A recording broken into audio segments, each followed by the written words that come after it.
group of colleagues and I gained admission to psychiatric hospitals by faking a single symptom, which was that we said that we heard voices, and the voices said, empty, dull, thud. The moment we were admitted to the hospital, we abandoned our symptom, and we behaved the way we usually behave. The question was, would anyone detect that we were sane? The answer was no.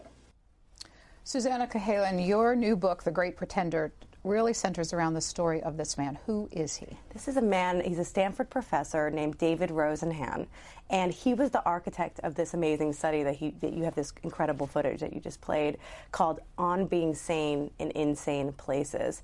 And just as he described, he and 7 other people purportedly went undercover in psychiatric hospitals around the country. And their whole mission was to kind of test the nature of diagnosis and to see if their sanity would be detected. And as he said, they were not. Yeah. This study was done in the early 1970s, and 69 published in the early 1970s. Why are you interested in it today in 2019? You know, it came from a very personal place. So I, emerged from my book, my previous book, my memoir, Brain on Fire, which chronicled my experience with an autoimmune disease that targeted my brain that was briefly misdiagnosed as a serious mental illness, in my case, originally a bipolar disorder and then schizoaffective disorder. And after that book came out, I was inundated by emails from the general public a lot of people who were looking for answers like my own, some of whom who actually found answers because of my book. But I also received many emails from people who felt lost within the mental health system, who felt that they were not being seen and they were not being heard, and really, really kind of atrocious stories of their care. And I started to question a lot of these issues of diagnosis and misdiagnosis, and the question is what is mental illness? And this led me specifically to one story that I kind of call my mirror image. And that really had an effect on me. We have a trailer from Netflix we're going to play a little bit of, because your book was then made into a movie. Yes. And I want to show it to people who didn't read your first book to get a little sense of what you went through. Okay. Let's watch. I feel really sick, my head hurts, my stomach hurts, and my hands numb, and I've never felt this before. We've tested Susannah for every infectious disease. All of the results are negative. We're gonna get to the bottom of this together. Her EEG is completely normal. Her MRI is normal. Her neurological exam is normal. It's all normal. Her condition continues to regress. Manic behavior, paranoia. Each of them is giving us a different diagnosis. One is saying bipolar, next one is saying schizophrenic, then they're saying psychotic. We should look at hospitals that are better equipped to deal with her. Just take the pills. She needs all of us. We will find the answer. When did this happen to you? So this was 2009. I was 24 at the time. And just as you can see, it was a lot of that time I don't remember, actually. And it's always very bizarre to see it recreated in movie form, because I wrote a book about a time that is very much lost to me, and then it was recreated in a movie. So I have very, very strange feelings about that whole experience. But in short, as it was depicted, I experienced very serious signs of serious mental illness, typically associated with serious mental illness, which was psychosis and hallucinations, delusions. I was violent.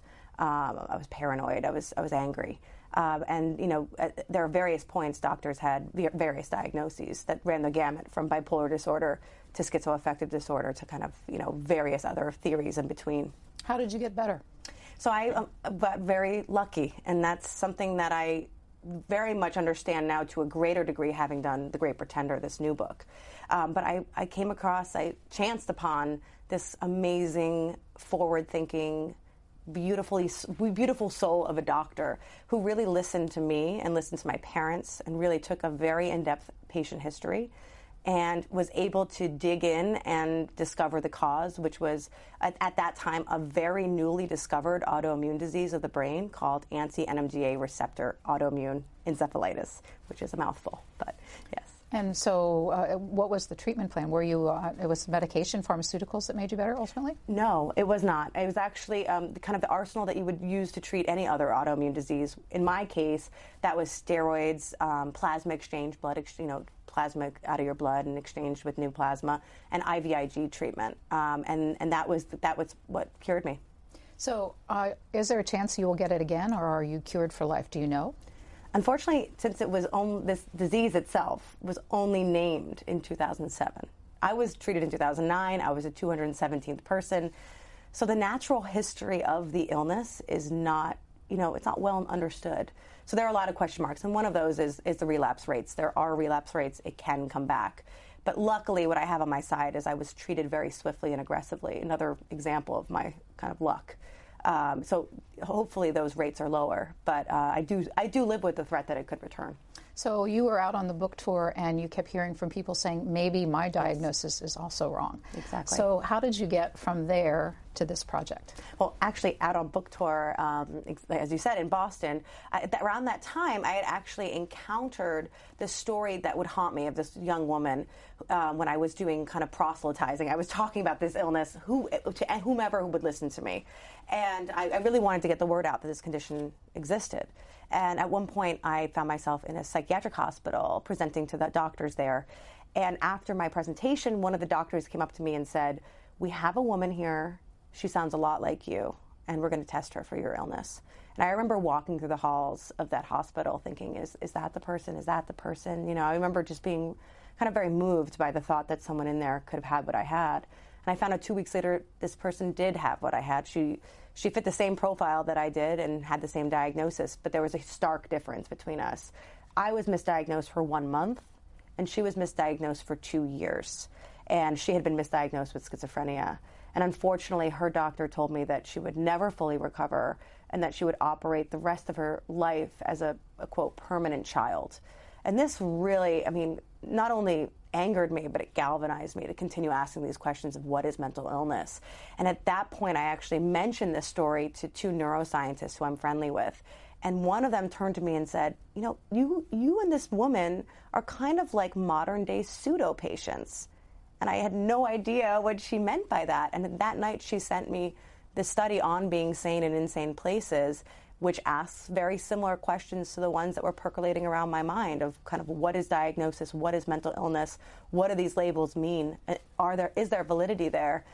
And I remember reading the pages of that study and thinking and feeling really seen and really relating to it on a deep level. You write in the book, the ability to accurately answer this question, what is mental illness, shapes everything from how we medicate, treat, insure, and hospitalize, how we police, and whom we choose to imprison. Yeah. This is pretty broad. Yeah. Can you talk a little bit more about why this topic covers so many aspects of society? Well, I think in the kind of the kind of broad general idea of what is eccentricity, what is personality trait, what is pathological. These questions are about the self, who we are, how we define ourselves. So that touches all of us. But in the kind of broader sense, the idea of what is mental illness does affect, if someone behaves in a way during the time of a psychotic experience, should we look at it in the same way if someone was not psychotic, So the labels and the context of these diagnoses has an effect on the way we see the people who have, for better or for worse, people who have these illnesses. So, I think that it's a broad, wide swath of an influence on culture and society. By profession, you are a journalist. Yes. So how did you use your journalism skills in answering these questions? So I read that study, and I immediately related to it, and I thought, I really want to know more. I want to know more about David Rosenhan, who is so alluring to me in many ways. He's a very charismatic man. And I wanted to know more about these other volunteers. He had 7 other people who he had, recruited to go undercover. Who were these people? And why did they kind of put their lives on the line for this assignment? And for what reason? So I started to dig. And at that point, I got access to his unpublished book, his diary entries, and 8 banker's boxes worth of correspondences that kind of chronicled his career at Stanford. And I started to dig, and that dig turned into a 6-year investigation from there. 6 years, and how far did it take you geographically? I honestly, all over the country. Also, actually into England as well, but mostly I hopscotched back from Haverford area, the Haverford Swarthmore area, and Stanford. And those were kind of my home turfs, but I went everywhere in between, just on this wild goose chase for these 7 other people and more information about David Rosenhan himself. Well, we know about Stanford because that's where he taught. What was the Haverford connection? So before he was recruited to Stanford based on this study, when he was working on this study, kind of rumors that he was working on something big reached Stanford, and he was recruited there to become a full-time professor there, a tenured professor. And he was previously at Swarthmore, and it was there that the idea for the study came to him. And it wasn't actually his own idea, which is what I discovered in his unpublished book, but it was actually his students in an abnormal psychology seminar who asked him, we want to see the idea of madness up close. And he actually said to them, okay, if you want to see it up close, become a mental patient. These were his words. Go undercover in a psychiatric hospital. And they all said, yes, we want to. And what the problem was, when he actually posed this idea to their parents, none of them approved it. So David Rosenhan decided to go in himself. And that's where the kind of germs of this study started. Well, I want to get back to the study in a bit, but your readers of your book will also get a brief history of how this country and I guess Western societies have treated mental illness over time. So I'd like to have you walk us through a little bit of that. Let's say the early part of the 20th century, people who were diagnosed with mental illness, what were the options available as the dawn turned on the last century?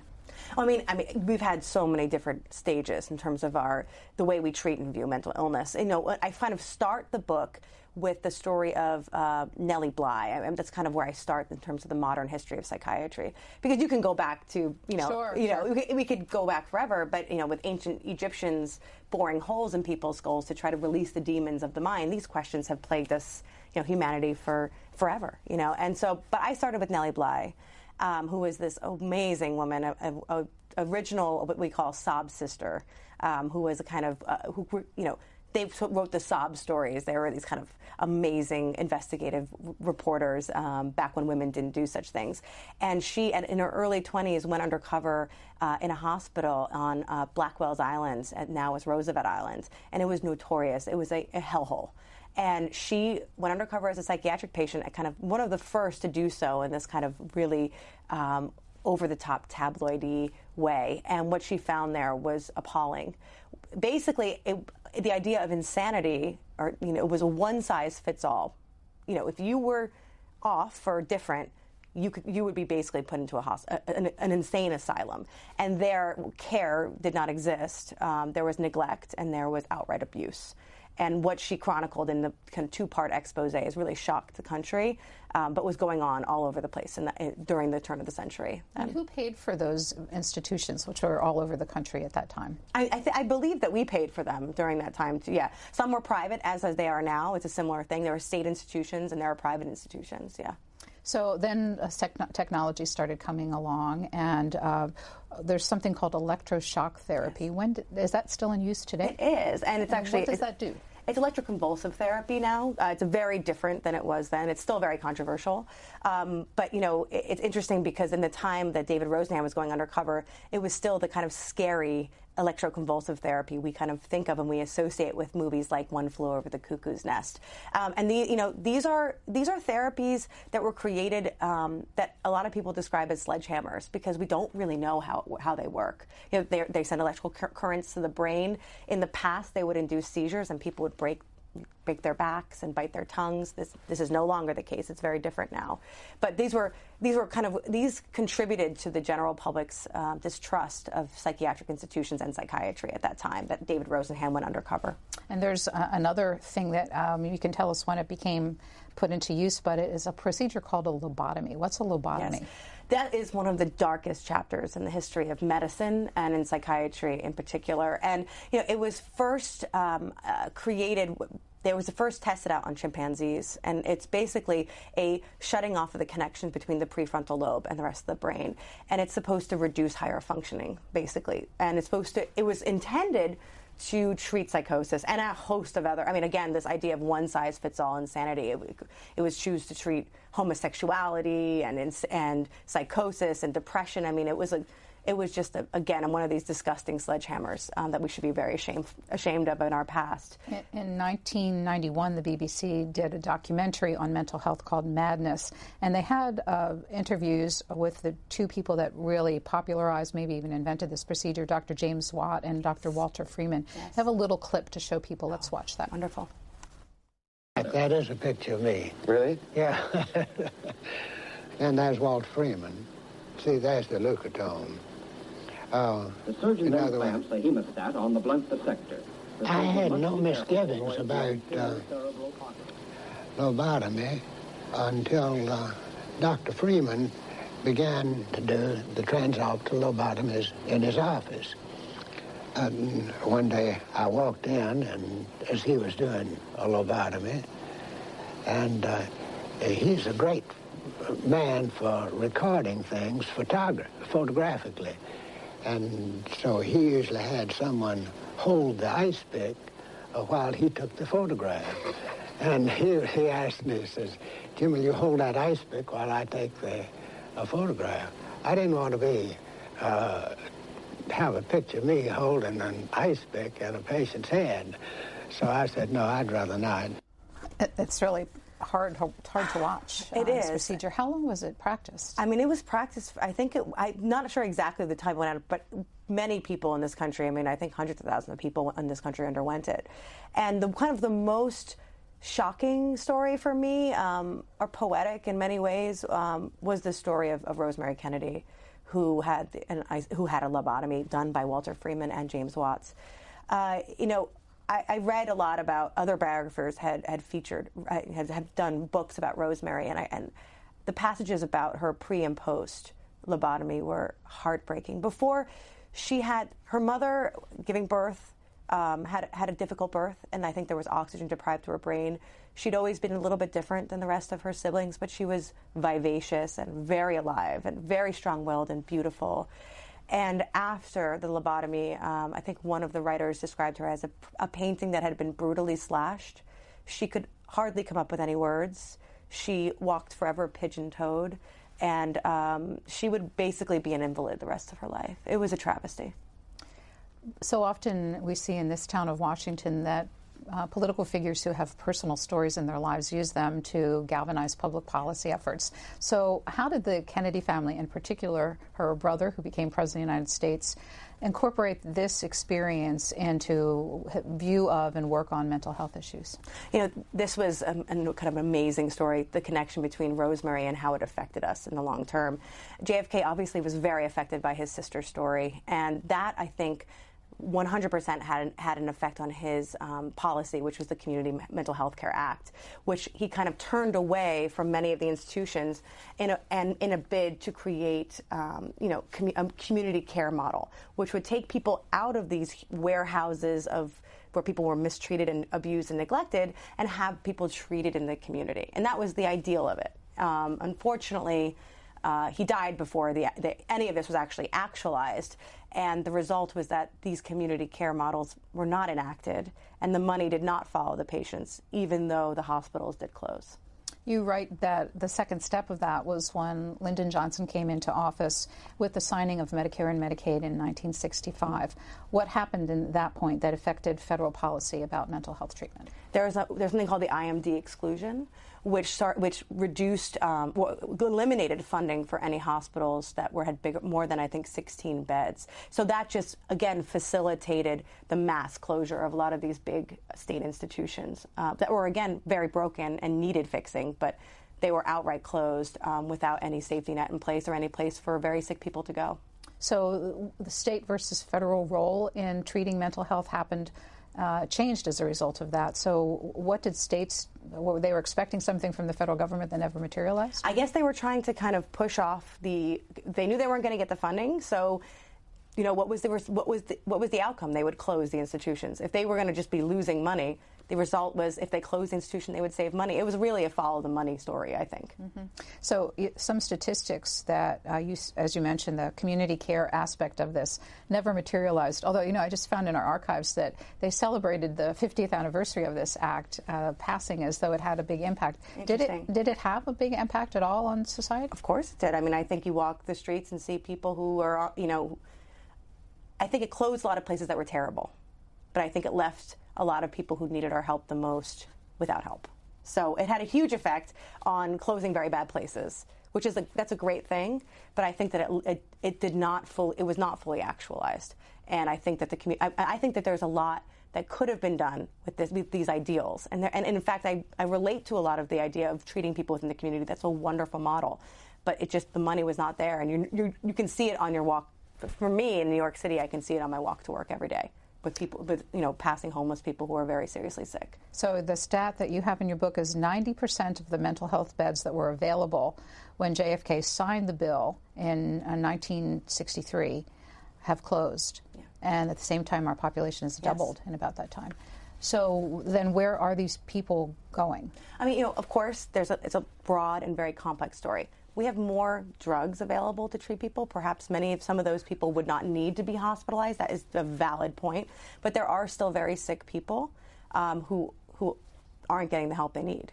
So, we are, I think, at last count, there's kind of wonderful work done by someone named DJ Jaffe and Ifilur Tori, who kind of really get into the nitty-gritty of these statistics. But I believe at last count we were 96,000 beds short of need. And when did antipsychotic drugs become part of the equation?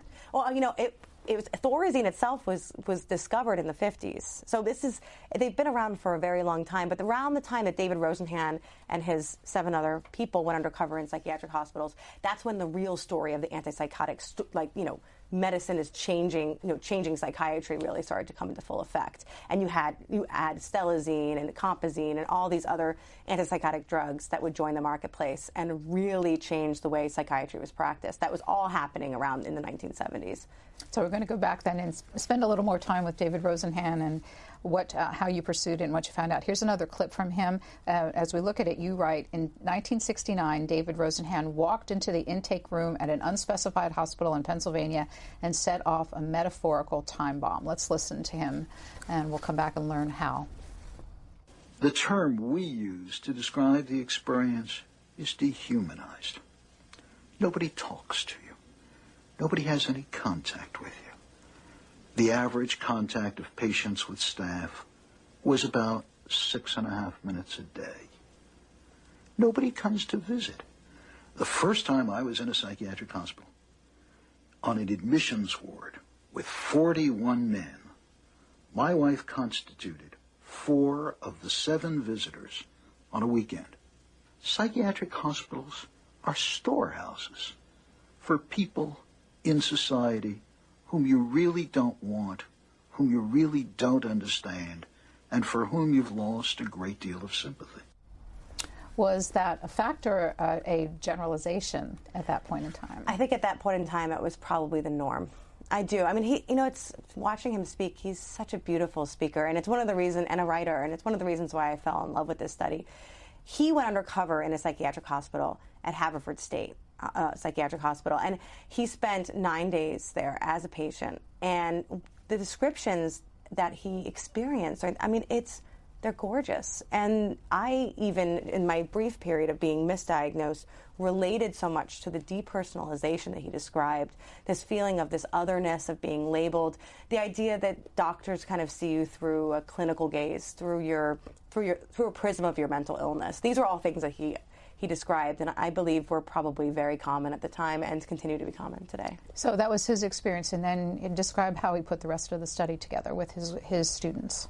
So, after that first experience, that 9-day at Haverford State Hospital, he returned and said students cannot go in because he had a very painful 9 days there.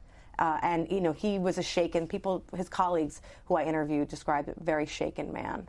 And so he put an end to that teaching exercise. They were not going to follow him in. And the study would have ended there And what I only have to focus on and to rely on in terms of what happened next was David's unpublished book, which became, for a brief period of time, kind of a guiding star for me in how to put this narrative together. According to his book, he says that he was lecturing about his experience in the psychiatric hospital, and a pair of a husband and wife, a psychologist and a psychiatrist, asked if they could go in too.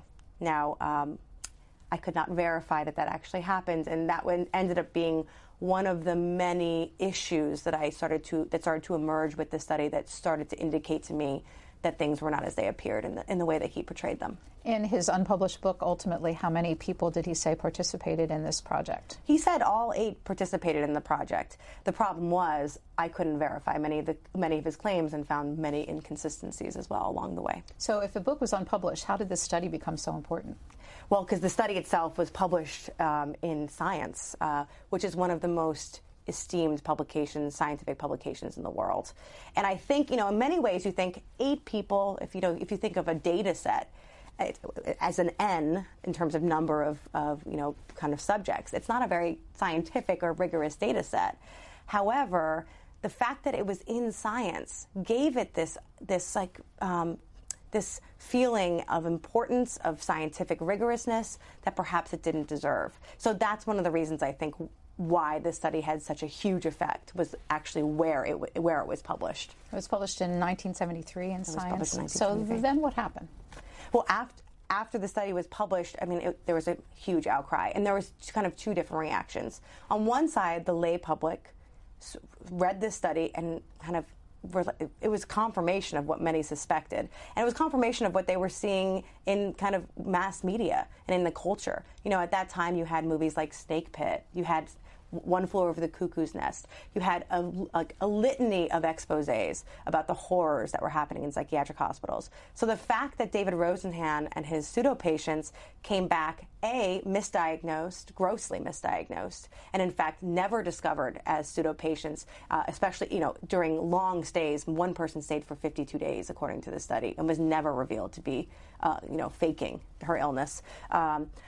These things kind of confirmed what many people already believed. On the other side, psychiatry itself was going through an identity crisis, and they had issues with the diagnostic system. There were studies showing that in the U.S., people were being diagnosed with schizophrenia at higher rates, and in the UK, the same people were being diagnosed with bipolar disorder. So our terms were fluid, and we didn't seem to have a common language, and that was very embarrassing. And at the same time, we were moving away from psychoanalysis, and psychiatry's role in medicine in general was really coming under fire. So this study really kind of went right into that sweet spot at that exact right time. And one doctor who wrote beautifully about this actually described it as a sword plunged into the heart of psychiatry. A detail, how did those other patients actually get out of the institutions that they were in? Great question.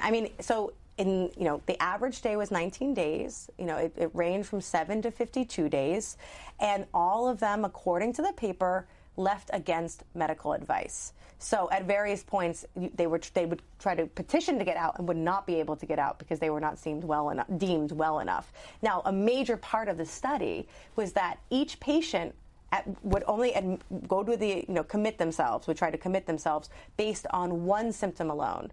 I hear a voice that says thud, as he described. I hear a voice that says empty. That's it. Once they were admitted, they were to drop any other pretense. And so they didn't hear any voices anymore. They were to act as normal as the situation allowed. And one could simply check yourself out of a hospital in that situation if you wanted to? No, you could not. In some cases, you'd have to get a court order to be released. A lot of patient rights, the patient rights movement changed that. And that would follow David's study as well. So what's happening in societies? We have this legislation, 2 important pieces of legislation which are bringing people out of institutions. We've got this major study, and then you mentioned the societal and aspects of it. You've a couple times referenced One Flew Over the Cuckoo's Nest. I'm hoping everybody that's watching us has seen it, but I wanted to put a clip on screen because it's really become an iconic movie. Let's watch a little bit, and you can talk about the impact that it had on this.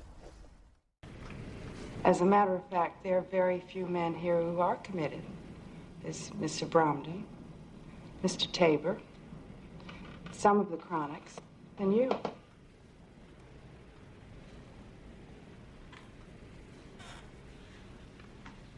Cheswick, you're voluntary? Mm-hmm. Scanlon?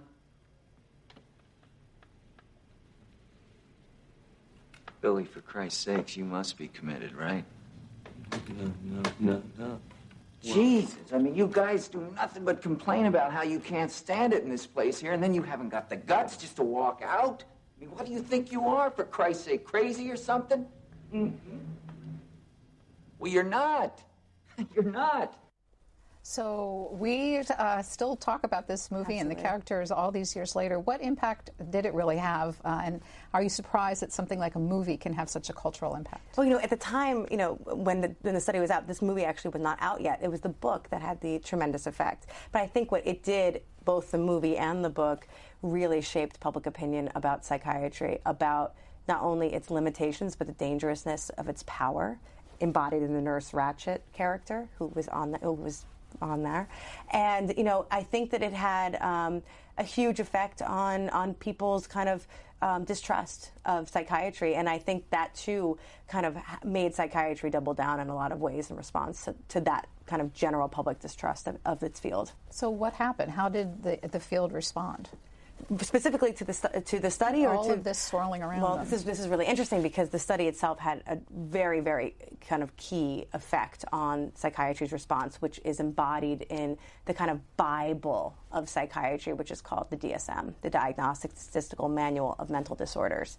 So I actually, during my unearthing of all of these correspondences and David Rosenhan's history, I found kind of a treasure trove of letters between David Rosenhan and a man named Robert Spitzer, who was the creator of the DSM-3, which is the third edition of the famous manual that affects our lives still today.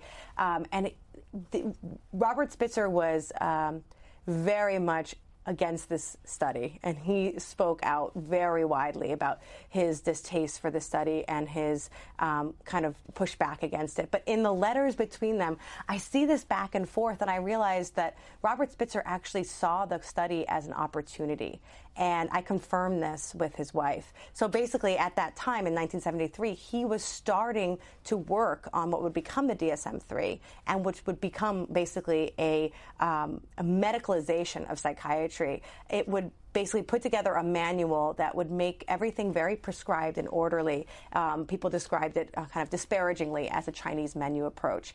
It was a way of reclaiming psychiatry's role within medicine and really make it scientifically rigorous, make sure we're all speaking the same language, we're all using the same diagnoses. So that's one person in Arizona would be diagnosed the same as another person in Maine. That was the major kind of push of the DSM. And what I found was that during the writing and creating of the DSM, Robert Spitzer often thought of David Rosenhan and his study. And he would often say things like, could David Rosenhan and the pseudo-patients get past this if we had this criteria? So it was amazing to me to kind of see their interaction and also hear the incredible effect that the study had on the kind of Bible of psychiatry. So to start to put all these pieces together, you're asking yourself the question, really, what is mental illness and how does society understand that? You find out about this key study that David Rosenhan did that impacted the profession and really the country's view of it. So when did you start asking yourself questions about its validity? I would say, when I started to dig into those files and I actually got access to David Rosenhan's medical records, that's when questions started to really emerge. And in those medical records, I found that David Rosenhan did not just exhibit a voice that says, thud, empty, hollow, as he often said he did, as was a huge part of that paper. He actually exhibited way more severe signs of psychosis than that. In the medical records, I hear repeatedly that he said he put copper pots over his ears to drown out the noises, that he had been dealing with hearing voices for many, many months, that he had a long history of depression, and that he was often suicidal. And that, to me, created a far more nuanced and a far more severe portrait of a psychotic illness than I hear a voice that says thud, empty, hollow. And once I got access to that, other things started to not make sense, and maybe things that I had been ignoring previously started to fall in line as major issues with the study. So you set out to find the other people who participated. How did that effort go? It was a rabbit hole, and unfortunately I was able to find only one of the original 8. And this is, again, 6 years of digging. I hired a private investigator. I, interviewed hundreds of people, and unfortunately could only find one. He was a graduate student at Stanford. He was in David Rosenhan's class on psychopathology, and this was in 1970, and he went undercover at Agnew State Hospital. His name is Bill Underwood. And I tracked him down to the Austin Hills and interviewed him and his wife. And his experience very much mirrored that of David's. He had kind of a terrible time at Agnew State Hospital, which was at the time in the process of closing.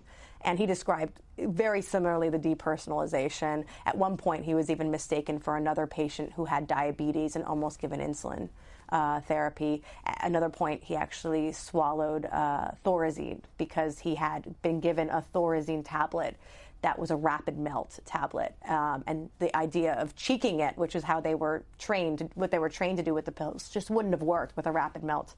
And so he was drugged and in a stupor when his wife visited, and it was very traumatic for everyone involved. So I found him and felt very positive about that. But through him, I found another person. He was not one of the 8. He was a 9th pseudo patient, a man who I call now the footnote. In many ways, yeah. Who was he? His name was Harry Lando, and his name is Harry Lando. He is a professor of psychology at University of Minnesota, and he studies smoking cessation. He started also as a graduate student at Stanford and actually stuck with psychology. He went for 19 days undercover as a patient at the U.S. Public Health Service Hospital and was misdiagnosed, as David wrote, everyone was, with schizophrenia. However, that's where his situation and his experience, the similarities ended. He had described to me that he had a positive experience during his 19 days. He was an unhappy graduate student at the time. He was in an unhappy marriage. He felt lost and isolated. He felt like he was in a very competitive atmosphere at Stanford. And when he admitted himself to the hospital, he felt this tremendous relief. He walked on the wards, and he described them as light and bright. The nurses were engaged. No one wore uniforms. There were men and women. They sang Peter, Paul, and Mary in the hallways. He had a wonderful 19 days, and he felt that it was a healing environment. And this did not match David's thesis at all. This was kind of the opposite of David's thesis in many ways. So therefore, he was not included in the final product. Unfortunately, David Rosenhan passed away before I started the study. I could not ask him directly, but Harry Lando believes very ardently that his data did not support the thesis that David Rosenhan was writing, and so he discarded the data. How did he feel about spending his life in a profession where he was part of such a pivotal study and yet had questions about its validity? Well, it's interesting because I think when I came to him with my questions and kind of digging this back up, I think he went back and looked at it with a gimlet eye. When he was excluded from the study, he felt disappointed and he felt a little bit angry. He didn't know. He learned about it when he actually read the study in Science. But I don't think he knew kind of enough to put it in the context of thinking, oh, there's something fishy here. But as I started to present other issues that I had found with the study, I think he reframed his experience and thought, okay, maybe I was excluded because he had a bias and he wanted the study to fit his bias. So as a journalist digging through all this stuff, what was the point when the scale got tipped for you, when you went from exploring to questioning? I would say probably Harry. I mean, the medical records for me were damning. I also, in kind of lead up to discovering those medical records, I also discovered some discrepancy with data, which to me, in a scientific paper, to have issues with the data was at that point, it tipped me over to really feeling that there were some like serious problems with the paper. And that was reflected actually through Harry, because I had 2 drafts of the study. One draft had 9 pseudo patients, no footnote. The other draft had 8 pseudo patients, 1 footnote, leading me to believe, I think very fairly, that the earlier paper he did not remove Harry Landau, and the later paper he did.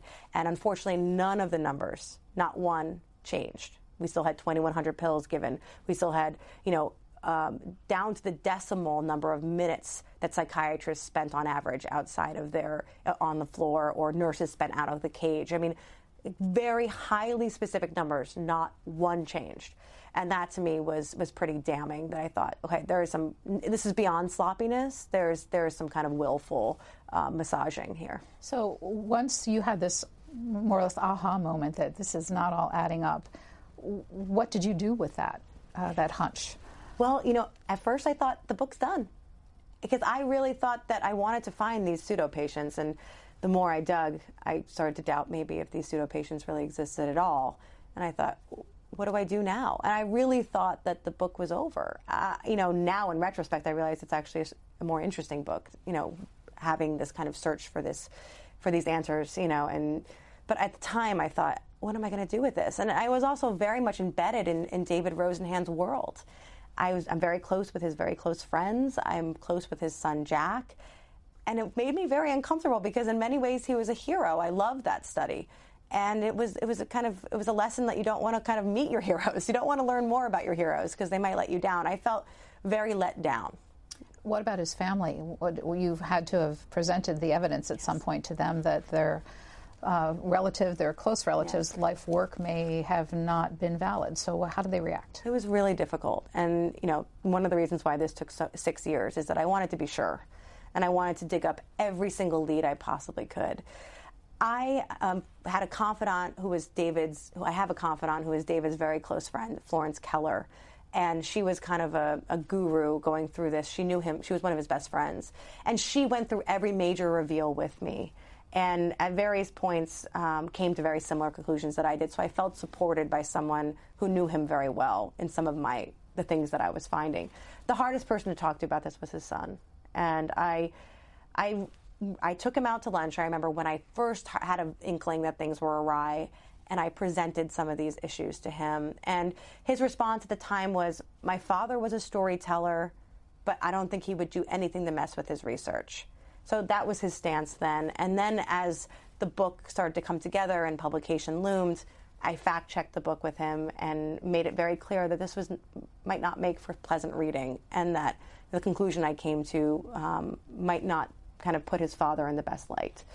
And he's a lovely person, Jack Rosenhan, and he actually called me 2 days ago after he read the book in full, and he says that he actually likes it. He says it was hard to read, but in many ways the kind of twinkle that was his father, this charismatic man, this kind of amazing thinker, it still comes across, even though there are now questions in terms of some of the validity of the study. And I'm happy to hear that he had that response to it. How long ago did Rosenhan die? Rosenhan died in 2012, about a year before I started investigating the study. And did his publisher answer the question of why his book never got published? The publisher actually sued him because he never delivered, and that was another kind of clue to me that kept kind of haunting me. I said, why didn't he finish this book? He had 8 chapters written. He had the good bulk of it, well over 100 pages written. This would have been a smash success. The study was huge. He was a media celebrity. Why not publish the book? And that really was an interesting thing. And so I tracked down a lawsuit in 1980. Doubleday was his publisher, and they actually sued him to recoup the advance that they had given him, which was a pretty sizable advance. So that to me was a big question. I still don't know why he didn't do the book. I have some ideas. I have some, theories, but I still don't know why he didn't finish that book. He didn't share his reasoning with his family. He did not. Not that I know. Yeah.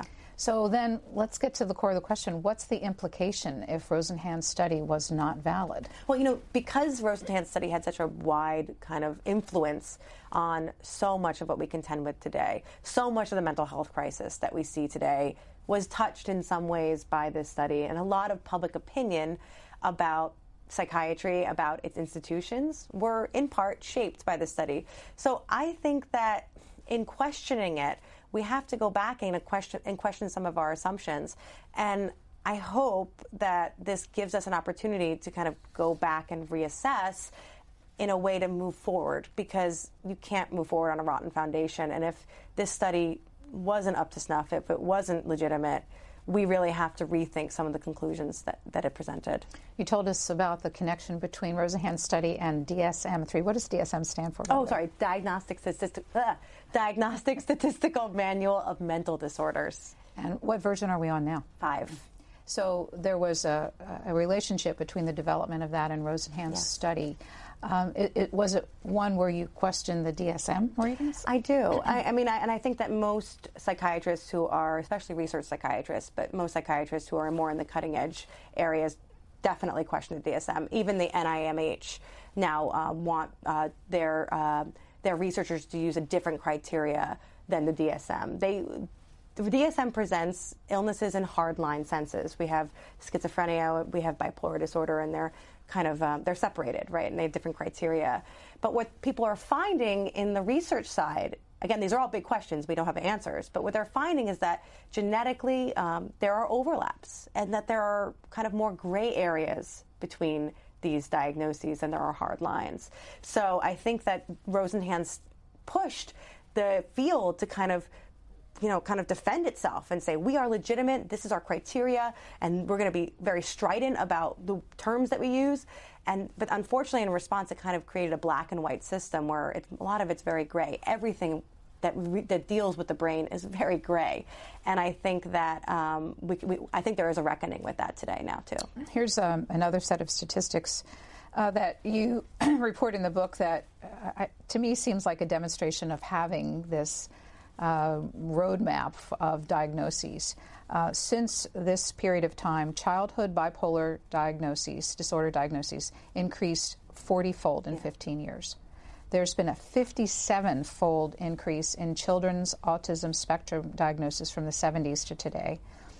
Today, 8% of all children in the U.S. are diagnosed with hyperactivity disorder, and 15% of all high schoolers are diagnosed with ADH, attention deficit. What should we understand from those numbers? I mean, these are such hard questions, right? I mean, these are questions I don't have answers to, because hard lines do kind of protect us against overreach, right?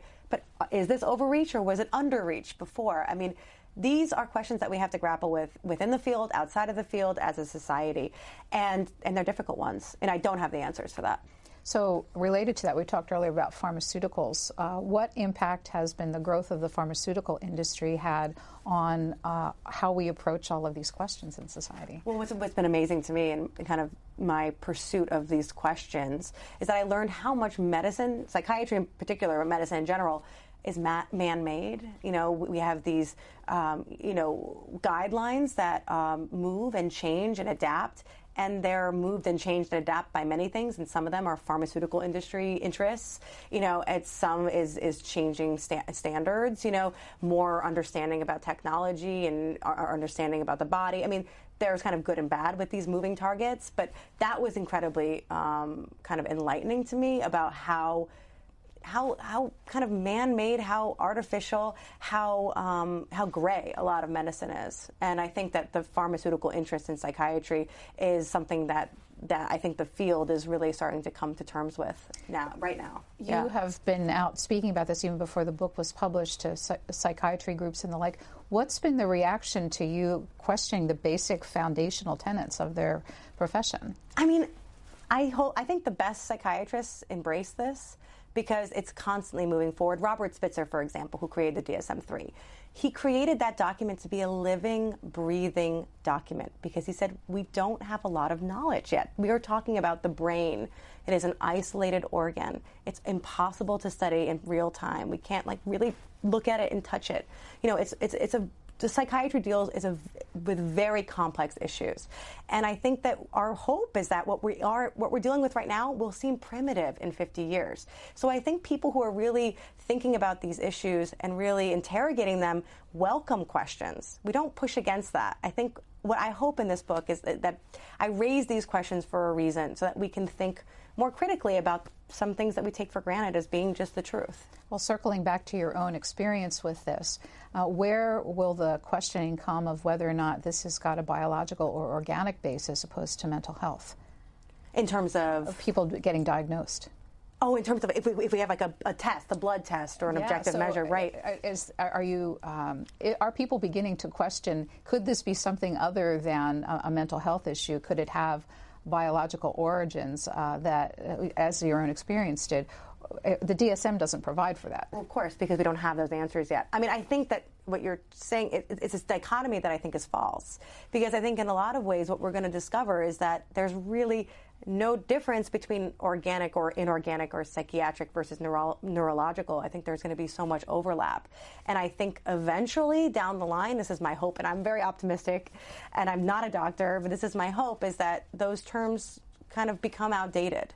And that we discard them the more we learn about the brain, the body, and the interface between the two. Yeah, we're getting pretty close to our hour, but there's one aspect of what's happening in society today that we haven't referenced. You talked about the number of homeless people. Some of that's economic, of course, some of it mental illness, and we don't really know, do we, as a society, of how many homeless people have mental illness? I mean, I think there are estimates about 100,000 people with serious mental illness live on the streets. Another thing that you've pointed out that we've been doing is putting people in jail with mental illness. I've got one other piece of video. This is from Chicago, where a forward-thinking Cook County official has been trying to introduce these questions into how we put people in jail. Let's watch that. An average of 70,000 men and women pass through Cook County Jail each year, many more than once. What percent do you think here really shouldn't be here? I would suggest conservatively that half of the people here in the jail shouldn't be here. The county sheriff, Tom Dart, says the jail has become a dumping ground for the poor and mentally ill. So another big societal question that we have to ask. He's amazing. I think the work that he's doing is incredible. I know he put a psychologist that's the head warden, of his jail. He's basically coming to terms with the reality that many of us don't want to face, the fact that we're putting people who are very sick in prisons and jails, in places that are not healing. They're punitive. They're actually the opposite of the place that they should be.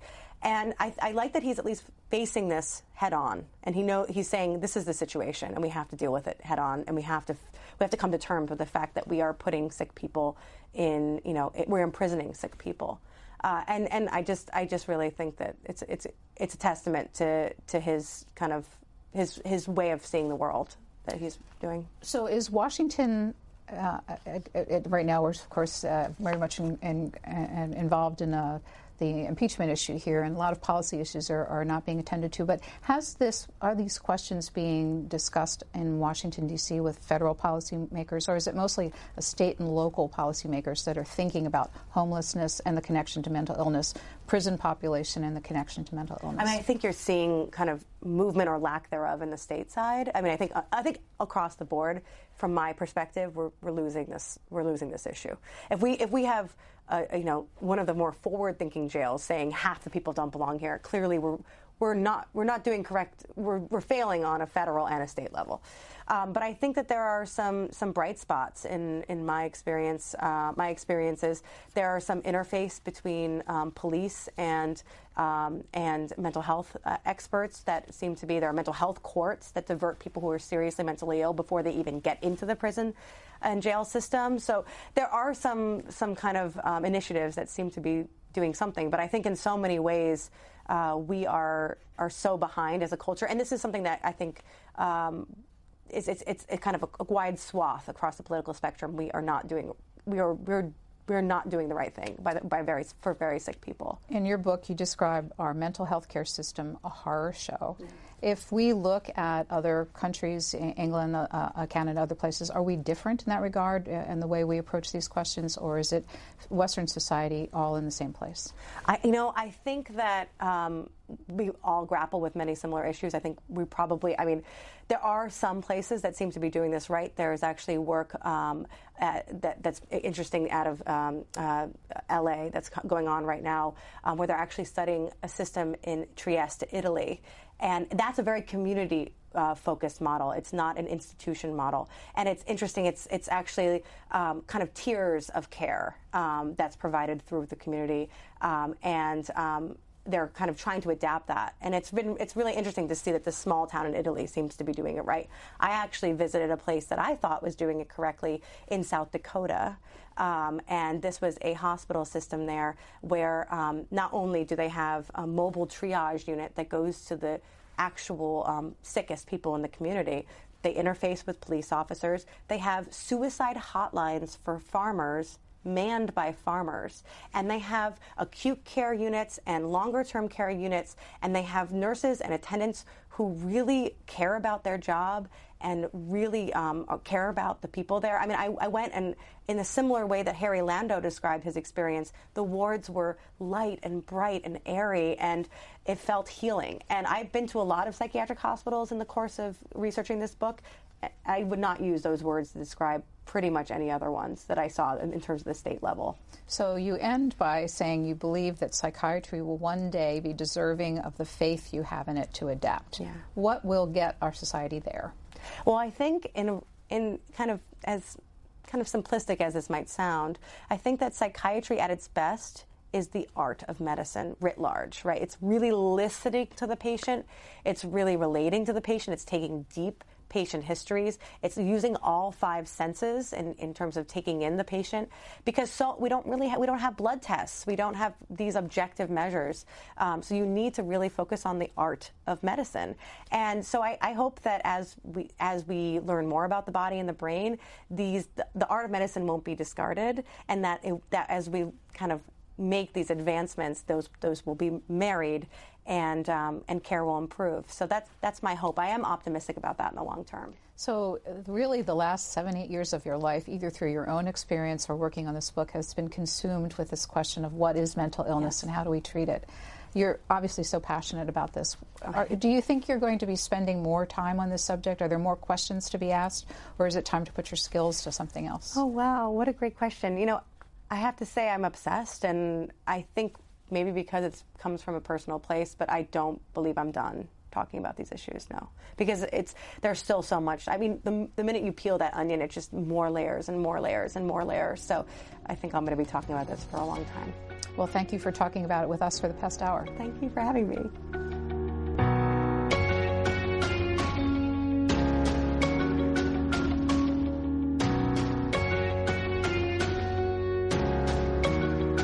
All Q&A programs are available on our website or as a podcast at cspan.org.